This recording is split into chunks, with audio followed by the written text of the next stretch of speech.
في لحظات في حياتنا بنقف فيها ونسأل نفسنا يا ترى لو كنت خدت قرار تاني كانت حياتي هتبقى عاملة ازاي؟ أسئلة بنسألها لنفسنا بشكل مستمر، وكلنا حيرة وأمل وخوف بنفس الوقت من الإجابة عليها. وفي قصتنا اللي هنحكيها النهاردة، وفي ليلة مطرها تقيل والدنيا من حوالين بطلة قصتنا هادية، دخلت أمل في شارع اللي بيدخل فيه مش بيطلع منه زي الأول، شارع بيبدأ بفضول وبيكمل باكتشاف، واكتشاف بيغير كل حاجة. جوه مكتبة اسمها مكتبة الأقدار، ويلا بينا نسمع الحكاية للنهاية وندخل جوه مكتبة الأقدار. بس خليك واعي، الخروج مش دايما سهل والمعرفة ليها تمن.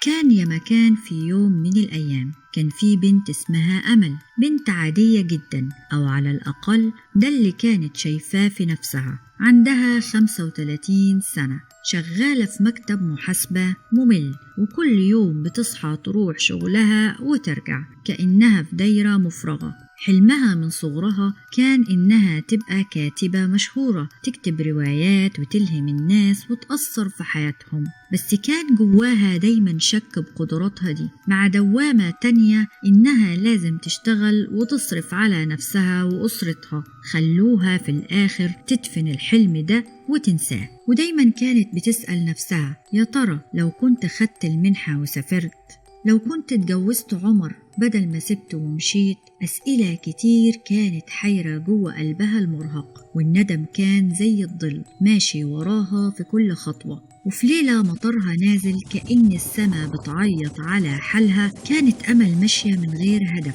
بعد يوم شغل طويل وسخيف. وسط الضلمة لمحت نور خفيف طالع من بين مبنيين مهجورين، بدأت تقرب من النور ده ولقت يافطة مكتوب عليها مكتبة الأقدار، عيش الحياة اللي كان ممكن تبقى ليك. ضحكت كده بصوت خفيف وقالت لنفسها هو أنا ناقصني جنان كمان؟ بس الفضول كان أقوى من المنطق والعقل، فدخلت المكان الغريب ده اللي أول مرة تلمحه في طريق رجعتها لبيتها. وكان فعلا مكان غريب، مليان رفوف ممدودة إلى ما لا نهاية، وكتب جلدها لامع كأنها معمولة من ظهر التماسيح. وورا الكاونتر كان في راجل عجوز، دقنه بيضة وعينه فيها لمعة غريبة وغمضة، بص ليها وقال لها بهدوء